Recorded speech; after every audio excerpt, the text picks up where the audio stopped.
നിങ്ങൾക്കുള്ള ഇന്നത്തെ guidance messages എന്തൊക്കെയാണെന്ന് നോക്കാം. കിങ് ഓഫ് പെൻറ്റക്കിൾസ്, നിങ്ങൾ നിങ്ങളുടെ റെസ്പോൺസിബിലിറ്റീസിലും കൂടി കുറച്ച് ശ്രദ്ധ ചെലുത്തുക എന്ന് ഡിവൈൻ നിങ്ങളോട് പറയാൻ ആഗ്രഹിക്കുന്നു.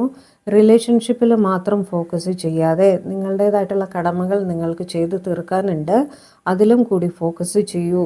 കരിയറിൽ ഫോക്കസ് ചെയ്യൂ, നിങ്ങളുടെ എക്സ്റ്റെൻഡഡ് ഫാമിലിയിൽ ഫോക്കസ് ചെയ്യും, അതും ഈക്വൽ ഇമ്പോർട്ടൻ്റ് ആണ്. സ്വന്തം കാര്യവും കൂടി കുറച്ച് ശ്രദ്ധിക്കൂ എന്നാണ് ഡിവൈൻ നിങ്ങളോട് പറയുന്നത്.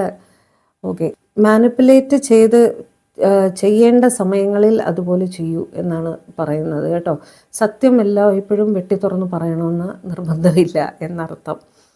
ടാക്ട്ഫുള്ളി ഡീൽ ചെയ്ത് പോവേണ്ടവിടെ ടാക്ട്ഫുള്ളി ഡീൽ ചെയ്ത് പോവുക. ഇത് നിങ്ങൾക്ക് കരിയർ റിലേറ്റഡ് ആയിട്ടും നിങ്ങൾ ഓഫീസിൽ പൊളിറ്റിക്സിലൊക്കെ പെട്ട് കിടക്കുകയാണെങ്കിൽ അത് തന്ത്രപരമായി ഡീൽ ചെയ്ത് പോകൂ എന്നാണ് ഇവർ പറയുന്നത്. അതുപോലെ ലൈഫ് സിറ്റുവേഷൻസിലും ചില സമയത്ത് നമ്മളൊന്ന് ഇരുന്ന് ചിന്തിച്ച്, ക്ഷമയോടെ വേണം ചിന്തിച്ച് കാര്യങ്ങൾ ഡീൽ ചെയ്യാൻ. എടുത്ത് ചാടി ഒന്നും ചെയ്യരുത്.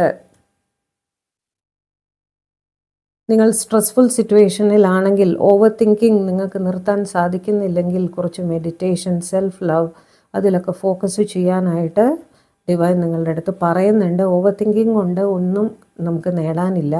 അതിൽ നിന്ന് കയറാനുള്ള മാർഗങ്ങൾ നിങ്ങൾ അന്വേഷിക്കേണ്ടിയിരിക്കുന്നു.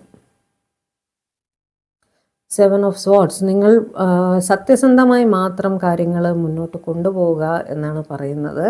അതായത് നുണകൾ പറഞ്ഞിട്ടാണ് നിങ്ങൾ, അല്ലെങ്കിൽ സത്യം മുഴുവൻ പറയാതെയാണ് നിങ്ങൾ റിലേഷൻഷിപ്പിലായാലും കരിയറിലായാലും ഏത് തന്നെ സിറ്റുവേഷനിലായാലും കള്ളങ്ങൾ കാണിച്ച് മുന്നോട്ട് പോകാൻ ശ്രമിക്കരുത്. നല്ല രീതിയിൽ ഓപ്പണായിട്ട് കാര്യങ്ങൾ ഡിസ്കസ് ചെയ്തിട്ട് മുന്നോട്ട് പോവുക.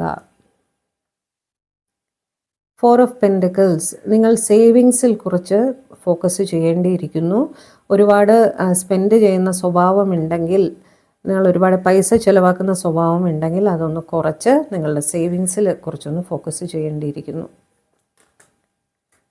King of cups, king of wands, എല്ലാവരോടും വളരെ സ്നേഹമായി തന്നെ ടാക്ട്ഫുള്ളി ഒരു ലീഡർഷിപ്പ് ക്വാളിറ്റിയൊക്കെ കാണിച്ച് മുന്നോട്ട് പോകാൻ ശ്രമിക്കുക. നിങ്ങൾക്ക് അതിനുള്ള കഴിവുണ്ട്. നിങ്ങൾ ആ സ്കിൽസിനെ ഒന്ന് ഡെവലപ്പ് ചെയ്ത് എടുക്കേണ്ടിയിരിക്കുന്നു. ഇത് കരിയർ റിലേറ്റഡ് ആൾക്കാർക്കുള്ള മെസ്സേജ് ആയിട്ടാണ് എനിക്ക് തോന്നുന്നത്.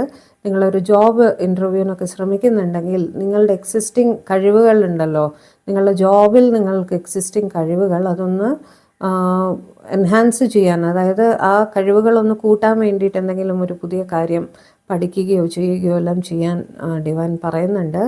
അതേപോലെ റിലേഷൻഷിപ്പിലും കാര്യമായൊന്ന് ഫോക്കസ് ചെയ്യാൻ പറയുന്നുണ്ട്.